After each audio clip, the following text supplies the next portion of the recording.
This is Back to Back.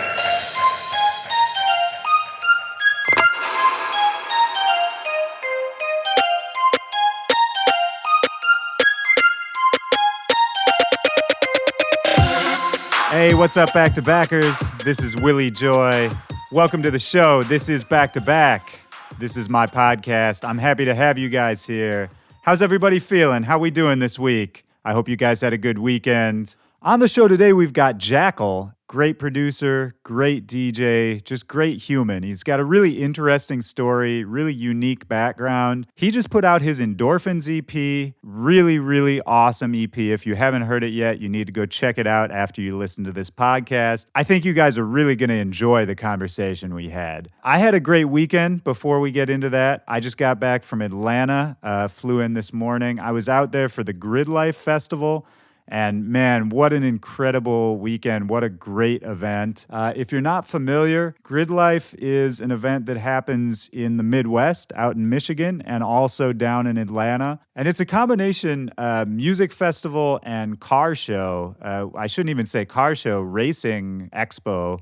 So there's drift cars, crazy souped up amateur vehicles that people put together in their backyards, all the way up to the pro levels. I got to go ride along with Vaughn Gittin Jr., one of the top drift racers in the country. It was amazing. I might have peed my pants a little bit, but it was an incredible event. My set on Friday was one of the most fun sets I've had in a long time. I'm going to be posting up some photos and videos of that all week. And then I stuck around the second day. My buddies Air Credits were playing, a great new hip-hop group. You should go check them out. And the headliner on Saturday night was Ludacris, which was, just fucking amazing. He's a legend. We were in Atlanta, his hometown.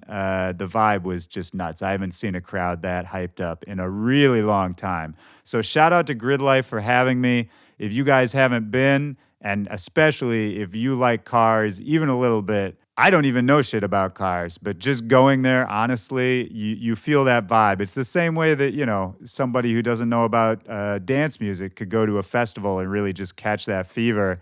It's the same way there. The vibe is incredible, and man, we just had the best time. So shout out to Grid Life. That was amazing. How was your guys' weekend? You have a good one? You feeling good today? I hope you're doing well, whether you're on the way to work right now, at the gym, sitting in a bathtub, just thinking about all the mistakes you've made. I do that a lot. Whatever you're doing, I'm glad you're here. And hey, if you haven't done this already, make sure to subscribe to this show. Just click the little subscribe button on whatever app you're using to listen to this. If you're on SoundCloud, make sure to follow the Back to Back account. And that way, if you subscribe to us, you follow us, every time we post a new episode, it'll just pop up in your feed automatically. You don't have to search it out. You don't have to do anything. Each week, we're just going to give you the goods straight to you from us for free. Leave us a review if you're listening on iTunes. The reviews count for a lot. They help place us in the charts. They do all kinds of good shit. And it's just a free 2-second way that you can help support this show. It really actually does help us make this show better and get better opportunities and better guests and all that shit. So last week I did a little experiment that ended up working out really well. It was really fun. I want to keep it rolling here. And what we did, I asked you guys, if you're listening right now and you have an idea of somebody you'd like to see on the podcast, a cool guest for us to have, go ahead and try this out.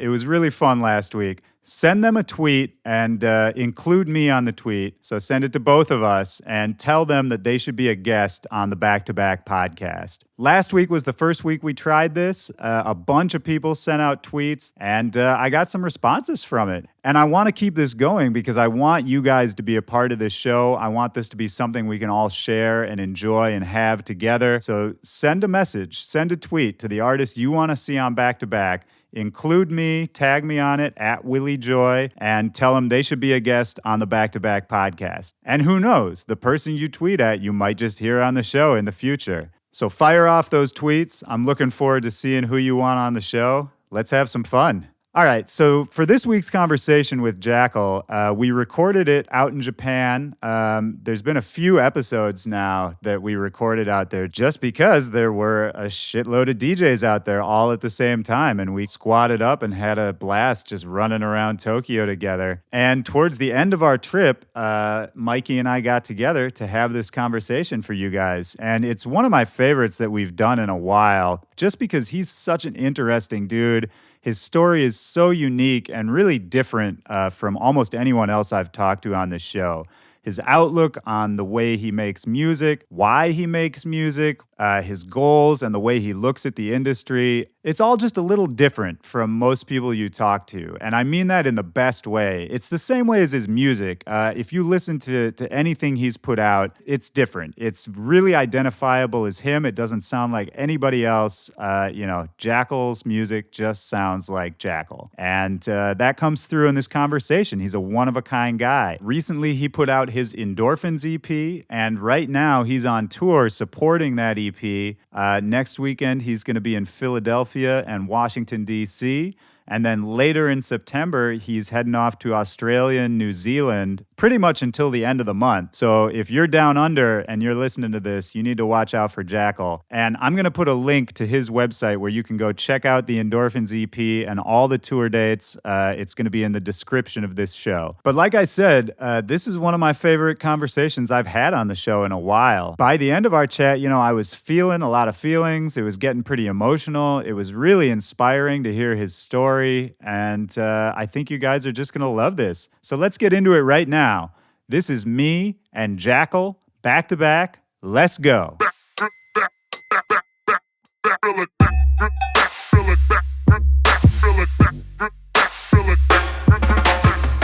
Yeah, man, it's crazy just being out here in Japan. I feel like this is like a pilgrimage for you. Like, that's the impression I've gotten. And I don't know why that is, but I feel like it's like a special thing for you. Is that true? Well, I've always wanted to be here, and I've just been thriving. Just everything is interesting. Like, what is it about Japan? Like, are you into the culture, like the anime or the fashion? Or no, I've never been into any of that really. But I've always been obsessed with like mega cities and just like metropolises. Yeah. I mean, this is like the most future that I feel like you can get in the world. You know, because I'm the same. Like, I'm a big like sci-fi and fantasy guy.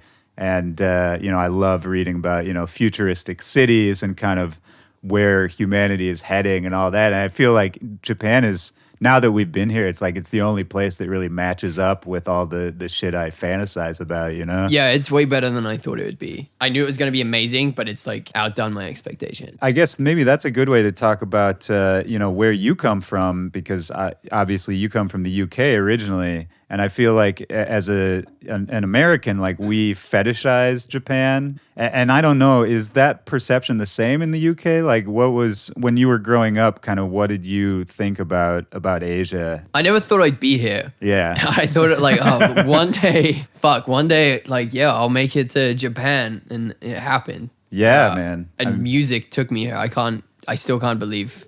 It's pretty unbelievable. We're both out here. Fuck. Yeah, you're right. I mean, that's the craziest part, for all the complaining we can do about, all the little stresses of DJing and just the lifestyle we lead, being tired or whatever. At the end of the day, we're kind of being babies. It's pretty amazing we're out here. I want to know more about growing up in the UK. Where in the UK are you from? I'm from like a tiny little seaside town on the south coast of England. What's it called? It's called Leon-the-Solent. Oh, that's a pretty name. Yeah, it's pretty. It's like a little retirement.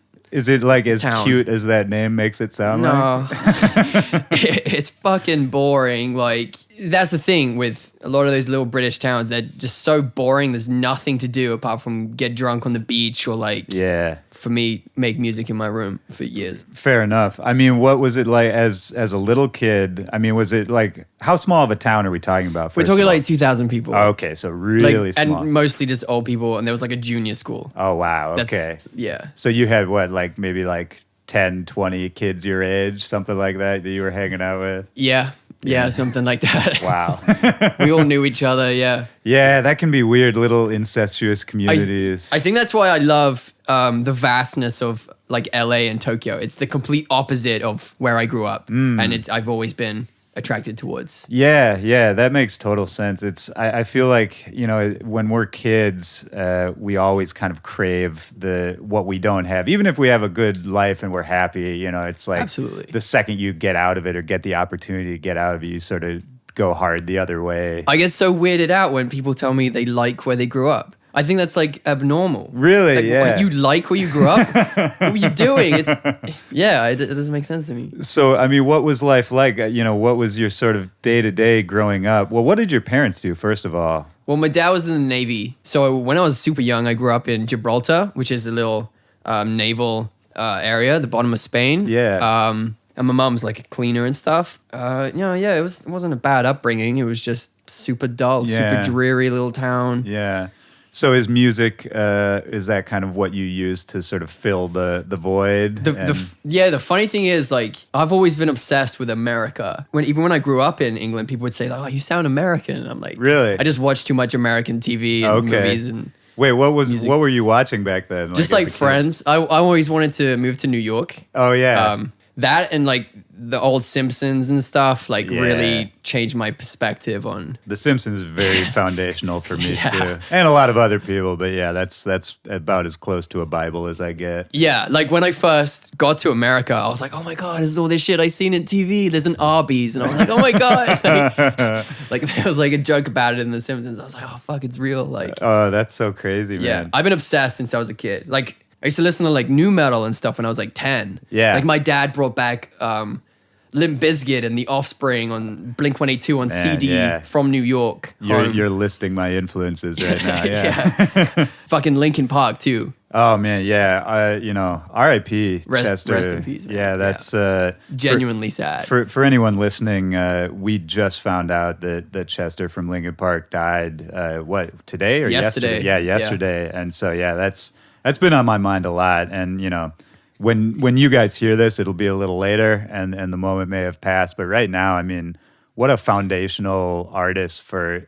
Not just for me, but I mean for rock music at the time, it's, I don't know, like Linkin Park gets a lot of shit, especially in their later career. But for me, like, Hybrid Theory, man. Hybrid Theory. Hybrid Theory is a fucking incredible album, and it's so influential to everything that came after that. Like Linkin Park, to me, it's stupid to make fun of Linkin Park because they opened so many doors for so many bands that came after them. And and they did the hip hop crossover stuff. I don't know. To me, it's not that Innovative, different. man. Yeah, them and Limp Bizkit and Slipknot probably where they brought electronic elements in. 100%, man. Yeah, and Yeah, to me, it's amazing. not so different from what we do as DJs. I mean, it's mixing different styles and different. Yeah. Like the sound is totally different, but to me, the mentality is kind of the same. Yeah. And I don't know. I mean, for me, like, I also have a metal background. And so for me, it was like the jump to electronic music just made sense because it gave me the same feeling, It's Yeah. not the same sound, but it's like I feel the same way when I hear it. You Yeah, know like what I mean? when I was like 10 years old, maybe 9. No, I was like 10, yeah, when Hot Dog Flavored Water by Limp Bizkit album. Yeah. And that was like the heaviest shit. I was like, oh my God, I love this. And like, I didn't even know why I loved it. I was just so attracted to the heaviness. And then it went to like System of a Down and stuff. Yeah, that was huge too. And then when I was like 17, I heard Pendulum Slam. Oh, which is yeah. basically a rock song. Right. That converted That me was to kind of the bridge. Yeah, that really opened me up to electronic production. Oh, that's could cool, be so man. heavy at the same time. When did music come into your life as a kid? Like, what was do you have any early memories of? I do. Yeah. When I was like 7, 8, I used to like write rap music. Like I used to like genuinely write little raps with my little keyboard and like record songs on there. And I like performed some raps in front of my school a couple times. And dude, I was like super young, like 9. I was obsessed with like Eminem and shit. That's like the earliest memories of music I have. That's really making cool. Music. Like I was 7 with a keyboard. Yeah. Yeah, I mean that's young, man. That's impressive. And did you were you making beats back then too? I mean, I didn't know how to, but my dad bought me EJ. What is that? Okay, so it's like this really shitty software where you piece together bits of MIDI, bits of audio files, and then like put it together like a whole track. It was like trance music and hip hop and stuff. Oh, interesting. It was basically done for you, but you put it together how you want. want. Oh, okay. So yeah, like they give you like pre-recorded little bits. And it's all in the same key, and then you can record your own parts to it with a microphone and shit. Like, Oh, that's really dope. That's actually really, yeah, that's another. That really sounds good- really fun. I got to look that up. I think some of my songs are still on the internet from being like 12. Like, I think they're on there somewhere. Is it under Jackal? What were you calling yourself? I'm not going to say the name, and it's not Jackal. Yeah, okay. Fair enough. Fair enough. Well, internet detectives get to work. There's a lot of shit on the internet I don't want people to Dude, discover, to be honest. All of my shit is under my name, and there's so much of it I wish wasn't. Because that shit is forever, man. You can't scrub the internet. Dude, my MySpace is still up. Yeah. Okay. That shit's cringe. Like, Dude, I've been talking about, I don't know why, the last week, I've been talking about MySpace a lot. It's still there, and I've tried to delete my MySpace so many times, and I feel like just because, why would you want that? That's like something that should stay. Like, that's just like, I mean, you're right. As long as all the other shit is there, you're right. I might as well. have the everyone's MySpace is still up there. You're Like, right. I'm in the same boat as everyone else in the world. I'm Yeah. just being a brat. You're right. Was MySpace big for you? Were you doing Yeah. like for music stuff? Yeah, no, I kind of used it to just kind of piss off people. Just like, Wait, what do you mean by that? fuck, well, how old would I have been on MySpace? I'd have been like 14, 15. Okay, yeah. Were you just trolling? Oh, yeah, I would just kind of be provocative and just kind of piss school friends off. Just kind of, Yeah, I was yeah. always like that when I was a teenager. Were you getting in trouble a lot as a kid? No, I was just like a super metalhead and I just like hated the world. I just thought it was funny to piss. Yeah, everyone there's off. that definite metal mentality, and you Yeah. know what? It exists in other genres too, but metal it's strong. Where you're like, if it's not metal, then fuck you. Dude, if Yeah. anything had like even clean vocals in it, I was like, yeah, this shit sucks. But yeah. Yeah. I was so hardcore. It's so funny. I've been thinking about that a lot in respect to like electronic music too, because you know there's certain like genres or subgenres or scenes in electronic music that I feel like have that same sort of weirdly pretentious attitude Yeah. about it, where it's like if it's not techno, fuck you or whatever it is. I've been in that mentality, so I actually know what they're sort of thinking in a way, and I don't hate them for it. They're just so stuck in one mind frame. Like, Right. they'll get out of it eventually. It's like a growing up sort of thing. Yeah, and I think that's completely true. The Yeah. longer you stay in the scene, your mind kind of just opens up to other sounds. I think as you grow older too, it's like you can't listen to the same thing your whole life. I was like, what's 15, 16? They're probably 15, 16, all these trolls online. Yeah, 100%. Yeah. So when you were 15, 16, were you still in the small town? Yeah. Yeah. At that age, I feel like that's the rebellious age. If you're in a tiny little town, I mean, what were you guys even getting up to? Were there parties? Would you travel? No one ever wanted to invite us to parties. Oh, really? Me and my friends. So we'd always just, like I said, get drunk on the beach, listen to black metal. Yeah, it was just really fucking funny. And would you just stay in your area? You wouldn't like travel to a bigger city? No, yeah, we had no money. You know, it was just kind of, we had like £6 to fucking buy some booze somehow. Like, my friend looked really old, so we'd always like manage to get alcohol every week. Right. Yeah. And the age to drink in England is 18, so it was a lot easier then. That's interesting, man. So yeah, I'm so intrigued by that kind of like childhood because it seems like so. It's very British to be like just in a group of friends drinking in a park. That's like a classic British upbringing. Do you still talk to any of those guys? Did anyone else kind of make it out of the town? Yeah, I have like a couple friends I still kind of talk to back home, but yeah, I don't know what they're up to now. Nothing much from what I've seen on. Yeah, right. Sometimes I've been talking about that too. It's like now that we it's have sad. Facebook, like you kind of know, you don't really Yeah, need to yeah. wonder anymore. Yeah. It looks like they all just got into some kind of relationship and then It's the way it goes, Stopped trying. man. Yeah, ambition died. Yeah. Well, hey, man, you made it out. So, I mean, let's talk a little bit about that. At what point? I mean, it sounds like you kind of wanted to get away, like almost from As soon birth. as I could. I got away as soon as I could. How did that work? What age were you? Well, I went to university when I was 19 Okay. to do music. Where was that? I went to Canterbury Christchurch University, which is in Kent, right next to London. Okay. I made some of my best friends there. That was my first step away from getting out of my hometown. I was there for 3 years and I was working in a part-time job when I finished and I graduated for like 6 months. And I was just like, fuck this shit. Like, I was like, all right, time to put some music on the internet. And I put like really old track, like London Sound, and eventually Shakedown came out and shit started taking off for me. Right. Me and my friends are planning for a few months to move to Toronto for a year. And we actually did. I was just like, get me Just the fuck out. Yeah. Collectively decided. Dude, I was just so depressed in England working in a clothing store. It was just horrifying, like, for me. At the time, was music something you thought could be a career? I always knew I could do it. I always knew. I heard like people succeeding on the internet and just thought like, I could do this. These are people just like me. I don't know, like, yeah. So I knew I could do it. At that time, what was like popping off in the electronic music world? Like, who were you listening to or looking at that time? Bauer and Tonight are still my biggest influences. Like all my old shit's like samples. Everything like Shakedown, Power Move, all that shit is just samples piled on top of samples. Yeah, just because I wanted to be like Tonight and Bauer. Right. Yeah, I think you could definitely hear that. Your music, especially the early stuff, like I always loved how much space there was in it, and kind of how much. Yeah. And yeah, it was just the samples were really powerful and like. Dude, minimal is I'm obsessed with minimalism. Yeah. You can definitely hear that in your music, man.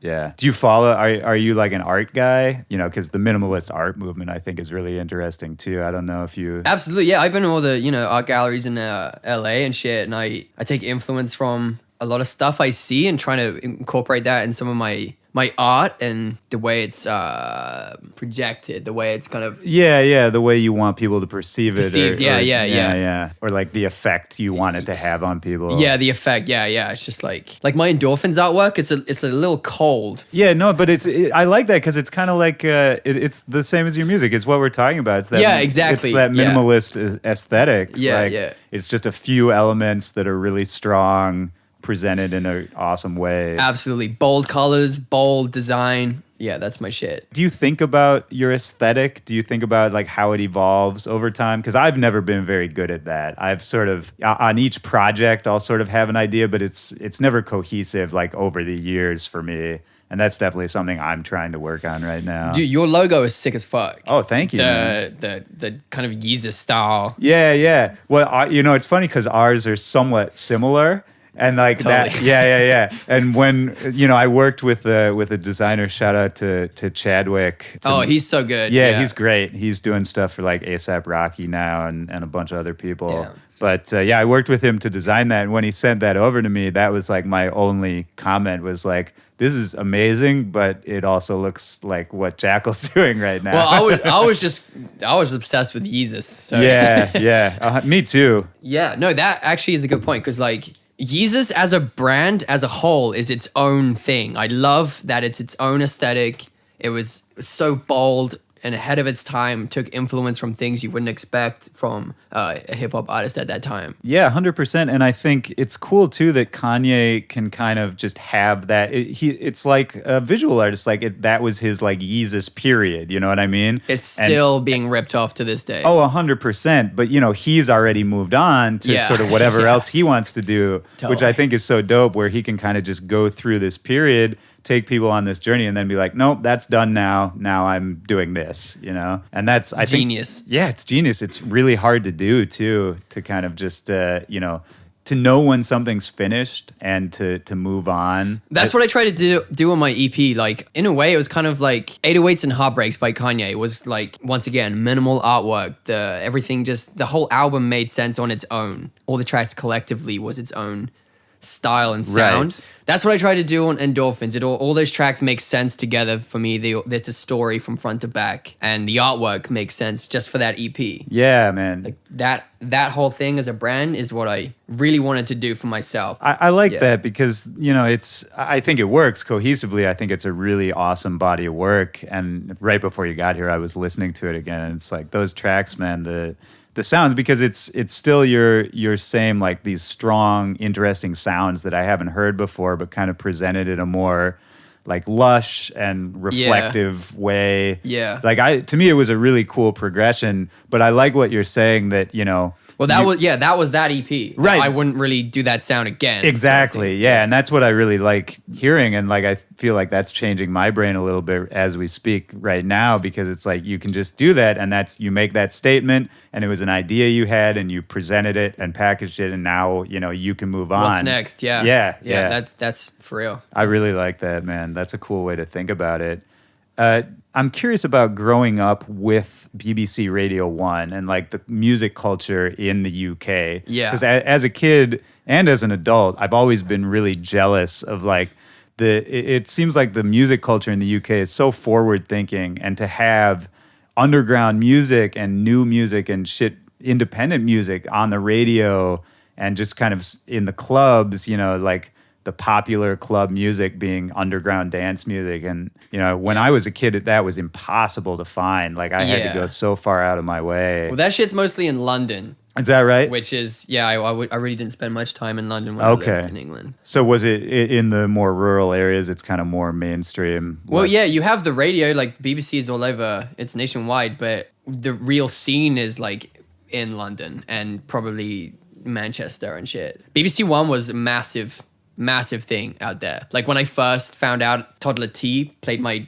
really hot track Machine. Oh yeah. Shout out to Toddler T, man. I freaked out. I was like, holy shit, I just been playing on BBC One, and I've been played like so many times now. Yeah, but it's still exciting every time, right? So cool. It's just cool. Like someone that I know at home might have just like heard me. Like my mom and dad might have just like been listening and heard my shit. Like it's just the coolest feeling. And I think people like in the US maybe don't understand like BBC Radio 1 in the UK, I mean, it's like basically if like Hot 97 in New York was everywhere in the country and it played like underground music, you know? Yeah. Or like, you know, Power in LA, like any big radio station where you live. Imagine that station everywhere in the country and playing like, you know, the shit that we do, like underground music. Yeah, the DJs on British radio actually get to pick the music, like Toddler T picked my song to play on the radio station. It's not like labels dictating. Yeah, there's no quotas about like you have to play this so many times in an hour. Not exactly major label controlled. I mean, I'm sure there's some influence, but yeah. It's between like the hours of like 6 p.m. and 5 a.m. or something like that where it's like free reign. Yeah, I miss that, man. I don't know, maybe this is just me being out of touch, but I don't know if there's any really good like late night shows like that showcase music anymore. I mean, obviously you can go on the internet, you can hear anything you want,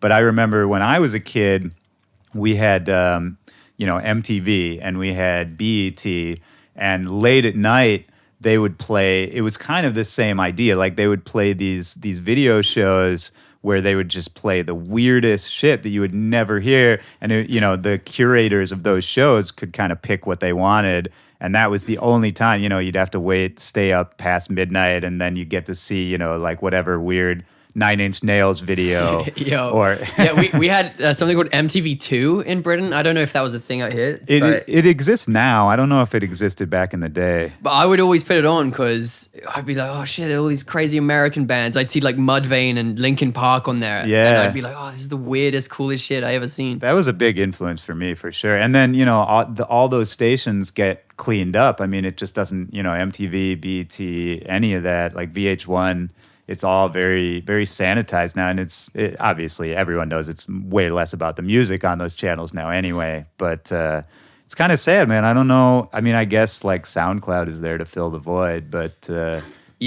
maybe it's just me being old, but it doesn't feel the same. Definitely some nostalgia there for us watching music TV. So I want to get back to when you kind of left the UK and came over to Toronto. What were you doing in Toronto at the time? I was kind of refusing to get a job. Shakedown had just come out, Bubblegum, Power Move, and I was really okay. So you were already like, I was getting a name, and I couldn't tour America. I didn't have a US visa, which is one of the hardest things to get. Yeah, it's for anyone not a citizen of the US, it's very hard. Yeah, and even harder now. I always tell Americans they're lucky. Especially DJ, you're lucky to be from America. You can tour wherever you want. Like, right. You can if I didn't get a US visa, I wouldn't have a music career.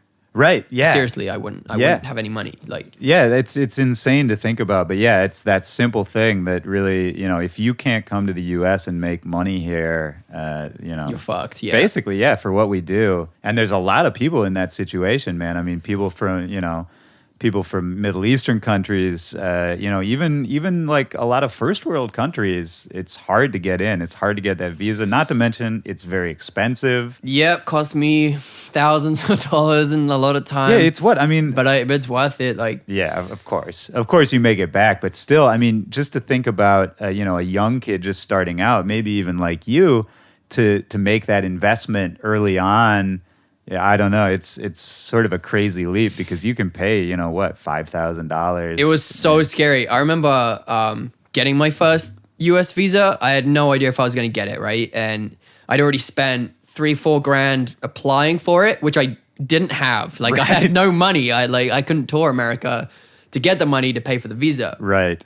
Anyway, I stayed at a friend's place in LA before I got before I had to go do the interviews to get the visa. Yeah. But I had to go down to Mexico to do the interviews with the consulate and shit. But, because you couldn't be in. Yeah, you have States. to leave, which costs more money. You have to leave. You have to find somewhere to stay. I had no idea if I was gonna. I was just out in Mexico with Americo from Boombox Cartel, who housed me. And I didn't even know if I was gonna get it. If I didn't get it, oh my God, my life would have been over. I tried real hard and it worked out. But. Yeah. Did your other friends who came to Toronto with you have a similar experience? Did they? Well, they had. Yeah. Well, I had. I was causing a buzz online. I had Skrillex, A-Track and shit give me testimony letters, which was really hard to. Oh yeah, that's huge. Really important to get. Yeah. If Skrillex didn't do that for me, I don't know if I would have got it. Everything just kind of worked out for me. How did that come about? Well, how did you meet those guys in the first place? Fuck, dude, the weirdest thing happened. I actually got really depressed in Toronto. It was a really bad time. Like I said, I was so poor. I was sleeping on a floor or a pile of clothes. Oh wow. In a basement apartment. Oh wow. Just all you guys staying together. Yeah, me and a couple of friends. Yeah, poor as shit. I'd wake up with dead cockroaches around me. No lie. Oh, it was disgusting. Some low times. And I was going to go home to England. And before I did, I got this overpowering feeling, a real instinct to stay in Toronto. And Skrillex was in town that night. And it was the weirdest shit. I was about to go to a fucking airport and shit. And Milo and Otis hooked me up with tickets. I was like, oh shit, okay, cool. And then I remember meeting Skrillex for the first time, and I was shitting myself because I'm pretty obsessed with Skrillex. Yeah.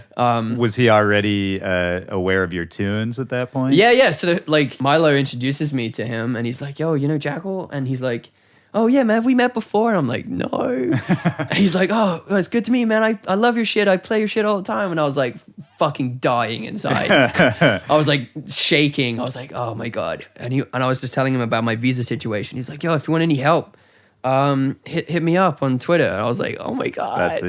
He's the nicest person in guy. Dance music, man. I attribute my visa to him being the nicest guy. That's pretty amazing, man. I mean, I think that says a lot about him. And it's pretty hard to find someone who will say a bad word about Skrillex because he really is just the nicest guy in dance music. But to go that far out of his way, because that's a commitment for someone he just met, Yeah. Well, I mean, he was like, yo, hit up. He talked to my manager, dude. Right. But he was still helping me out, man. Did that kind of swing you back the other way of okay, I can stay. Maybe this can be a thing. Well, yeah, that's the thing. The overpowering feeling I had to stay in Toronto that night was for that reason. I just know it. It was, it was meant to be. And then, I went to LA and I did it. Do you believe in fate or those kind of coincidences? It's a weird question, but I wonder about that sometimes. Yeah, no, absolutely. Because the weird thing is I don't, but at the same time, I absolutely do. I 100% go my instinct. Yeah. I know that shit's meant to be. Yeah, I do and I don't. I know that it's all in my head, probably. Right. But then at the same time, I'm the same as you because I'm a huge skeptic. I don't really believe in much. But at the same time, I think sometimes you have to almost, and this is another skeptical view, but it's you almost have to fool yourself or just convince yourself that happily, that there's some power guiding it, or that these things happen for a reason, or that whatever it is.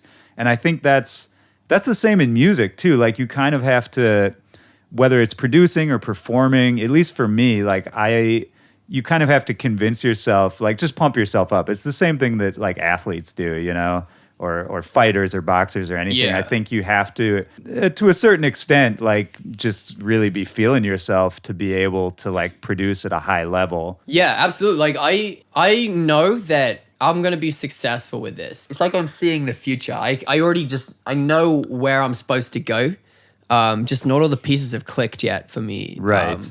But I know that it's gonna happen. Like I just know it. It's a weird instinct inside me, just telling me to keep going. Yeah. Keep trying new shit. Yeah, man. I think, and that's like that feeling, I think, is what's going to get you there. That, you know, whether you want to call it ambition or, you know, just confidence or just, you know, divine, whatever it is, I think that's what gets us there.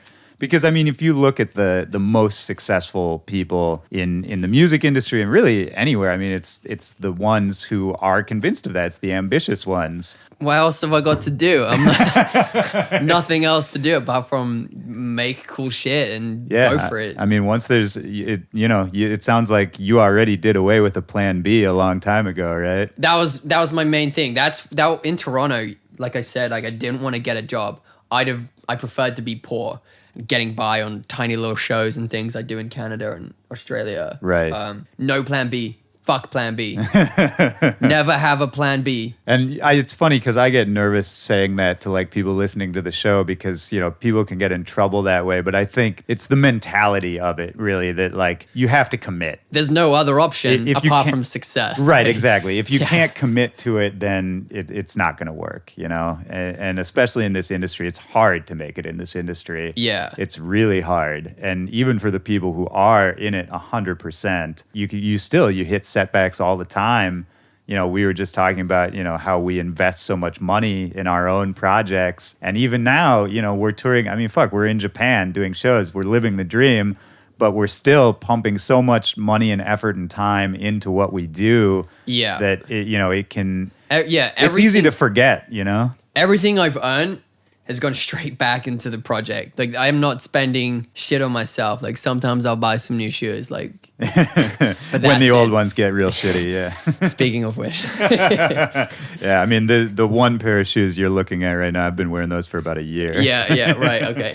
Yeah. See, mine are white, so they're covered in shit. Like, yeah, I can't do the white because, that's what happens. Yeah. So when you came to LA, what was your experience there, like kind of first moving to America? Had you spent any time in America before then? Yeah, I'd been in and out a couple times.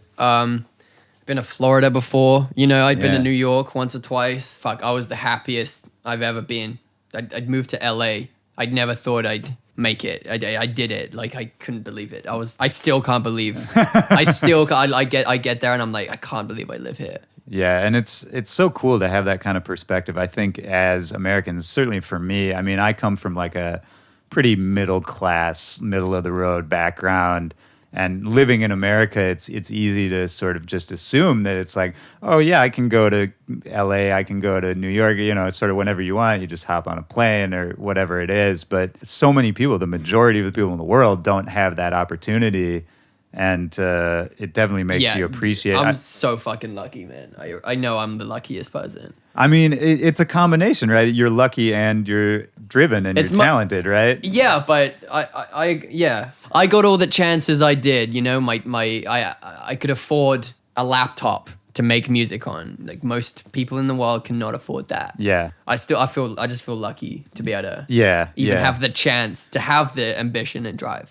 True. And I think, you know, the traveling, especially international traveling that we're able to do now, definitely gives you that perspective, or at least drives it home. I know you were talking to me about when you went to India and kind of the poverty you saw there and just the conditions that sort of everyday citizens are living in there. And unreal. Yeah. I mean, talk about it a little bit as far as, because the dance music scene in India is kind of blowing up right now. Popping, yeah. It's crazy. I'd play in these like really nice 5-star hotel clubs and shit. And then outside would be kids with no shoes, just on the street begging. Like, it's hard. You can't even walk around without them coming up to you and just touching you, begging for money. It's shocking. Yeah. And it's so weird.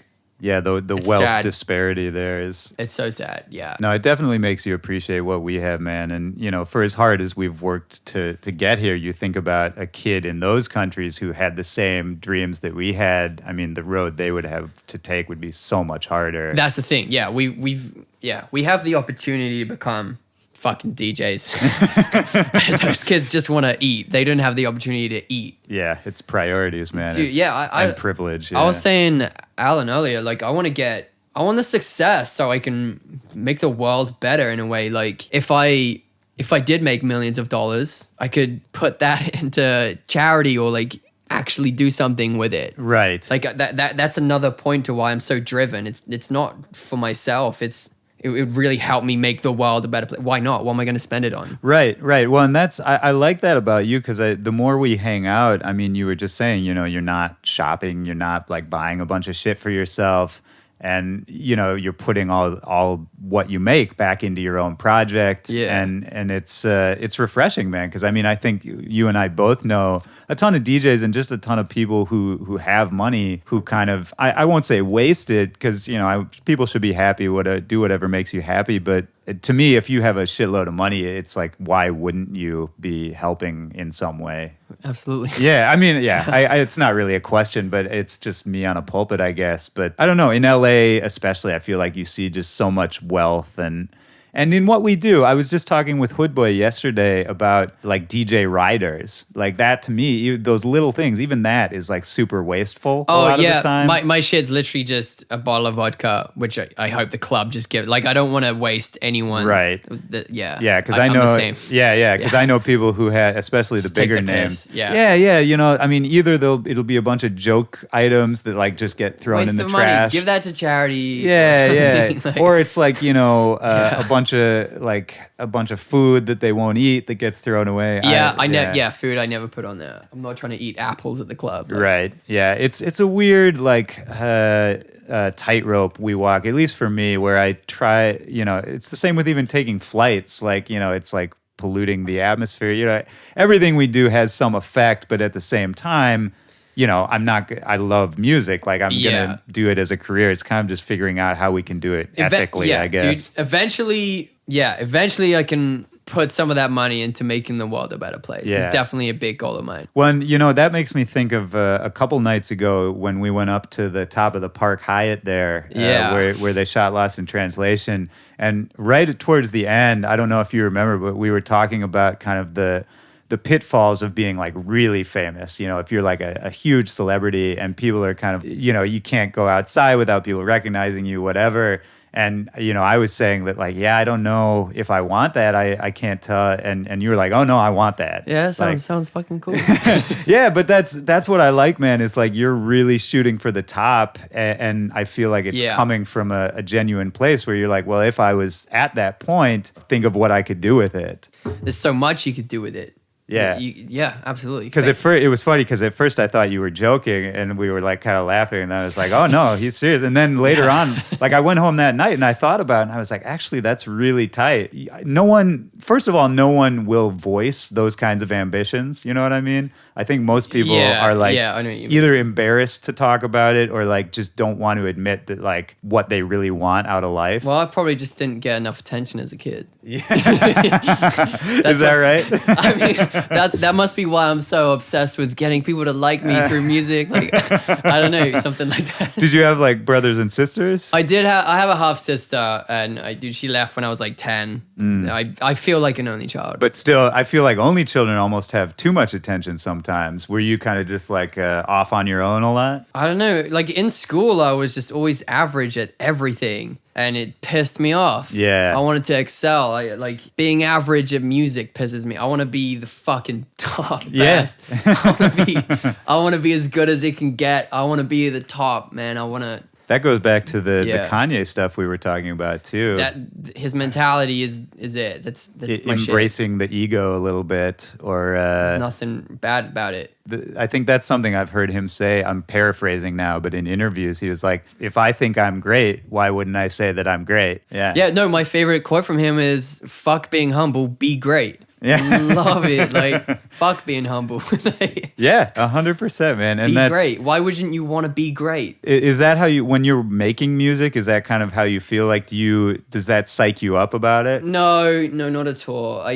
Most of the time I'm trying to make just how I feel, even if it's like a banger track. I don't want to use just a bunch of crazy serum sounds just for the sake of it. I want to make something that means something, sounds like something to me. Are you confident in the studio? Because when I produce, like, I see. Yeah, you're shaking your head, and I don't know what the fuck I'm doing. Dude, same here. And it's such a weird thing. I was talking to AC Slater about this the other day, where I was like, I'm confident in my skills. Like, I love the music I make. I think it's the shit. But then, it's dope. Oh, thanks, buddy. But and so is yours. But it's a funny thing. Like, while I'm making it, it's like I'm in this different headspace where I'm unsure of everything until it all kind of gels, you know? I honestly, I've been producing for like 8 years or something. I don't know what the fuck I'm doing. I don't know. I'm just putting sounds together, seeing what works. I think that's why it takes me so long to finish a track. It takes me months. Like, yeah, I'm the same way. We're both kind of slow, I think. Yeah, which is, it's hard to keep up with everyone, but do you feel that pressure? I feel that pressure a lot. Straight of like, up. yeah, I love the pressure. Yeah, Keeps me on my toes. Yeah, it's true. It sucks because it's easy to get depressed and obsessed over making music and the industry and business side of it, but it keeps me going. How do you deal with the anxiety of it? Because I definitely get that too. I don't. I'm I'm on edge the whole time. I'm depressed. I'm up and down. I'm like, it's a roller coaster, it's a fucking right? roller coaster. Yeah. Dude, it's a fucking roller coaster. Even playing shows, it was weird. Like I played a show in Nagoya last night, me and Wookie, and it was fun. It was great. And then I woke up this morning and I felt shitty, kind of for no reason. And I think it was, you get those endorphins from the show, and then you kind of crash afterwards. And then, the next day you're tired, you got to travel. And it's then when I think the anxiety can kind of, you let it in a little bit, My anxiety comes straight from how I'm feeling about my career. If I feel like I'm fucking stuck, not getting anywhere, which I definitely feel like right now, like I kind of feel like I've just been floating at the same level for the past 3 years, that affects me in my everyday. It affects my mood. It affects how I talk, how I treat people. But yeah, sometimes I'm feeling fucking awesome after a big show. Yep. And it'll last for like a day right. or two, and then I'm like, fuck, I suck. Yeah, it can change so quickly, man. Straight up, it's actually, the ups and downs are stressful. It's not healthy to be. The music industry's not healthy, man. No, it's not. It's really not. I mean, it's worth it. I wouldn't want to be anywhere else. Absolutely, yeah. But dude, we're in Tokyo right now. Yeah, so. Exactly, man. I mean, it all comes back to shit like that. But it's completely true. It can change, like, for me, all it can take sometimes is like, just seeing somebody post a new song, or seeing somebody tweet something that doesn't even have anything to do with me. Yeah, totally. Sometimes that's all it takes, and it can flip your mood. I'm like, what the fuck am I doing with my life right now? Like that feeling will just overtake, and it's like stress, anxiety, depressed. Like, it's weird. Well, and this is something else interesting, because I feel like you and I are similar in this way of, like, we've released a lot of cool music. We've got people who like what we do. We've worked with cool artists, cool labels. But at the end of the day, I'll just speak for myself. Like, I still never had that, like, squad, that crew, you know what I mean? Of like just like a team of people who would have your back. I mean, I have management and I have booking and I have like my own personal team of people, but as far as like an artist squad or that cosign, it's a weird thing. I'm the same, but I've always felt on the outside of everyone. I don't know if it's because I'm British, but a lot of the other producers in LA just kind of, I feel like there's a barrier between me and them in a way, and it's hard for me to just be myself and relax. And I mean, part of it for me is just, I think I'm an introverted person. So, and especially in LA, it's like, you go out and you party with people, and that's how a lot of those bonds are made and those relationships are strengthened. And that, and I'm not shitting on that at all. It makes total sense. And a lot of times I wish I could be that way. I'm definitely that way. Yeah. I have to do something to cheer me up after a day of not getting anywhere in the studio. Right. Yeah, you go out a little bit. Yeah. Absolutely. Do you, does like partying and alcohol and all that, does that sort of Does that help you kind of feel like you fit in? Because definitely for me, like before I DJ, I need a couple drinks. Yeah. And sometimes I wonder if that's like, I don't have a problem with it, but sometimes I wonder if it's a good or bad thing, you know? No, drinks help. I definitely with socializing, yeah, I'm gonna need some alcohol because I suck at that for sure. No, I just get too in my own head, you know?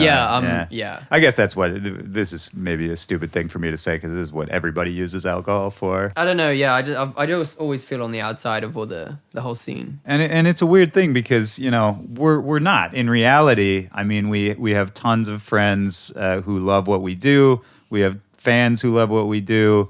We know that we're good, you know, as individuals. Like, it's just one of those weird things that, yeah, I always wondered, like I always wanted to be like a part of a DJ duo. I always thought that would be awesome to have like a partner, you know? See, I hate the idea of working with other people. Really? Typically, yeah, I really Do you have a hard time like collaborating on tracks? The hardest time. I suck at collaborate. I try, man, and I just need to make the whole concept myself, and then it's hard to let anyone else. I can relate to that. Yeah, when I think of it. your sound is such a strong sound, you know, and it's I feel like what we were talking about before. Like I can tell. I can tell when you've made a song. You know, it's the space in it and the elements and the kind of the way it's presented. Right. Well, talk a little bit. I mean, you have done collabs with people. Like there was the early one with Boombox Cartel. Yeah. Like, how did that come about? Oh, fuck, man. Yeah. Well, I was working on it. Dude, it's so long ago, man. Or a more recent one, if you can think of it. No, yeah, there was that one, and we just wanted to make. I wanted to make some house, but mixed with my sort of sound design. Yeah. So yeah, that track was super simple. It was just me fucking around with that sound, and then them. Yeah, Boombox put it to kind of made sense of it with the really bouncy beat and shit. Right. Yeah, they're really good at putting together those ideas. Fucking so good at it. Yeah. Some of the best right now. Yeah, for sure. The collab with Dr. Fresh was really fun. That happened that took like a couple hours. Oh, really? Yeah, we just took some sounds and was like, fuck, this is intense. And we just left it at that. Dude, sometimes not even sometimes, that's almost always the best way. Every single time that's the best way. It's like my track Animal Style. It's like one of my biggest songs ever. It took me 5 minutes to make. yeah. It just happened. I don't know how. That's a recurring theme on this show. Is everyone's best shit they made really quickly. It just happens. Just accident. Wow. Yeah. So there you go. And do you ever have those moments where you're working on something and just like hitting while you just work on the same thing for 8 hours or whatever? All the time. I've been stuck on this track for the last like 6 weeks. Yeah. I know what I want it to be. It's not happening. I just can't get it to be what I want it to be. And right. And sometimes it can't, sometimes, at least for me, it's like you work too much on it and it's just the core of the idea is gone. Dude, I've had the last like week and a half off from touching Ableton. I'm ready to get back on that shit. Yeah. But are you still doing a lot of, you said early on you were just like chopping samples and working with raw audio. Is that still like kind of what you fall back on? Or I've been using a lot of synths lately. Yeah. But today, actually, I did go back on Ableton today and I was fucking with just like pure samples and just trying to make something rhythmically really interesting. What synths are you fucking with right now? Dude, Serum and Massive. And, yeah. I really like Synplant. Oh my God, Synplant's amazing. So cool. I like the chords. That's my new favorite. Yeah, especially for just, at least for the way I work, you can just kind of spark creativity so quickly with that. Because I'm not a synth like wizard. Same. I'm not like a sound design master. I used to be so into that back in like 2010 and 11. I was just like, I was trying to make all these Skrillex growls, and I was like not bad at it at all. But, I'd lost interest. It's definitely not my favorite part of making music. Yeah, and that's the thing, man. You you have to figure out how to make it fun and how to keep it fun. Because when it starts feeling like a job, it is kind of when I feel like you already lost the battle of whatever you're working on. Yeah, I feel that. I feel that totally. When I feel like I'm being forced to put something, I'm forced to put something out and not be my true creative self, that I avoid that as much as possible. Yeah, 100%, man. Yeah, that's when I get into the hole of not getting shit done. Yeah. Do you have a concept of what's next, after the Endorphins EP and after that push? I know you're working on a bunch of stuff right now. But absolutely. It's like definitely a lot more bangers coming and a lot more like just like interesting melodic stuff that I just kind of like the way things come in is kind of new and interesting to me anyway, from what I've heard. That's out right now. Everything's kind of the same, but right. Yeah, I mean, definitely right. I think right now a lot of people are sort of, even the talented ones are just trying to figure out what's next, you know? Like we've explored, like we've explored kind of the outer reaches of like the current sound, like future bass or whatever you want to call it, you know, bass house, all of that. And not to say there's still people doing really cool stuff with those forms. But I think a lot of people are sort of like, okay, you know, we know what this is. Like, let's do something new this time around. That's the thing. When people put fucking tracks out every 2 weeks, some shit, it's the same thing I've heard like a million times. And I'd rather not release that much and keep all of my releases something unique. It's smart, man. And that's, I think, a really good point, because I think we probably have a lot of listeners who are kind of aspiring producers or looking to do this, where it's, you know, there's value in scarcity, you know? And if you there's a lot of pressure to be putting out shit all the time, because we all see everybody else putting things, you know. It's hard. Yeah, you log onto SoundCloud and there's a million new tracks on your feed every day. And they all fucking suck. There is some of that, yes. But, you know, honestly, some of them are really good, too. I mean, I know people who can make a good song every week. You know what I mean? Yeah, that's so rare, man. Yeah. I mean, and those are talented guys. Yeah, but I guess my point is that, you know, if you're able to sort of restrict yourself a little bit and really focus on the shit you're really passionate about, instead of feeling like you just have to create content, you know? Yeah. 'Cause I think once that pressure starts getting to you, at least for me, that's when the creativity goes way down. Absolutely. Same for me. Yeah, it's sort of a weird paradigm, because at the same time, for us to make money, we have to be active and, you know, be like, hey, I'm still here, guys. Yeah, but originality is important. I mean, it's the paramount, I think. And I think, I mean, to me, man, you're one of the most original dudes out there. You know, every single release, I couldn't even say it sounds like this other person, you know? And Great, that's what I want. And I think that's rare. I think that's really rare. Cool. And so to me, man, I think you're really doing it. And fuck, man, I'm just glad we're out here. I'm glad we get to hang out. Yeah, bro. I was trying to remember. Do you remember how we met or where we met? Yeah. Dude, I think I saw you at Mad Decent block party in Fort Lauderdale. Oh yeah. And I think I was drunk as fuck, but I was like, "Yo, Willie Joy." Yeah, that's right. I totally forgot about that. Yeah. I think that was the first time I really met you. Man, that wasn't even that long ago. That was like a year and a half, 2 years ago. Yeah, some shit like that. Wow, that's crazy. It was really humid. I remember that. Oh my God, yeah. It's actually a lot like it is here in Japan. Yeah, unbearable. Yeah, man. Is there anything else you want to get out there? Bunch of new music I'm working on, but it may take me another month or two to get that shit finished and out. Which no rush, man. I mean, that's what we're talking about this whole time. But it's coming. It's coming, and I'm proud of it. Well, hey, man, I thank you so much for doing this, and I'm really glad we got to sit down and do this. I usually try to end these by just asking you a question. Don't think about it too much. It's just random. When was the last time you could really remember music having like a strong effect on you, you know, like a moment that you really remember? And it doesn't have to be the last time. It can be like something in your past, some moment where music really like meant something to you in that moment. I think the first thing that came to mind was Skrillex's Scary Monsters EP. Yeah. Changed my life. Changed my fucking life. I heard that. Because you never heard anything like it, right? Dude, I was making dubstep. I was in England. Dubstep was massive back then. And Skrillex comes out with fucking the sounds and snares I've never heard, and I was obsessed. I couldn't believe it was real. It was so amazing, and that really affected me. I couldn't listen to anything else. That's all I cared about. Yeah. I love those moments where you hear something and it's really like it connects something in your brain that wasn't connected before,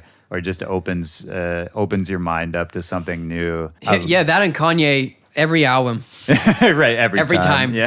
I'm obsessed. I'm so bummed. I've never seen him live. And same. I was trying to go. Sucks. I had tickets, and then he had that like breakdown a couple shows before the one I had tickets for. And I was bummed out.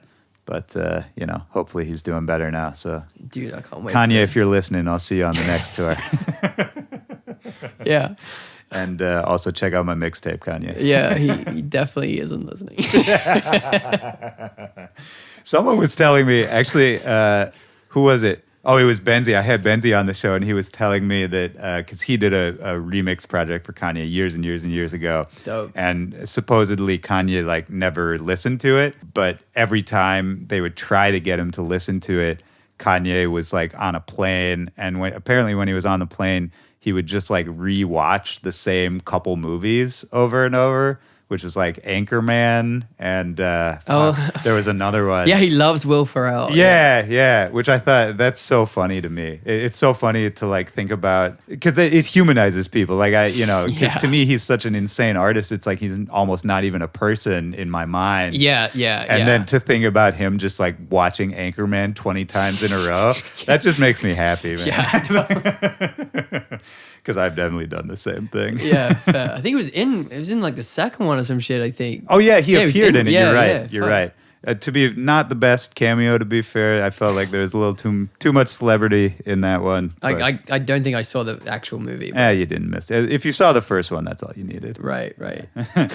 To bring it right back, man, thank you again for doing this. I'm a huge fan of what you do, man, and I'm just glad we're out here together in Japan. This is pretty tight, dude. Cool. Thank you for having me. Absolutely, man. Let's go get some food and play a fucking show. Yeah. Shit. Let's do it. Yeah. Peace. Bye.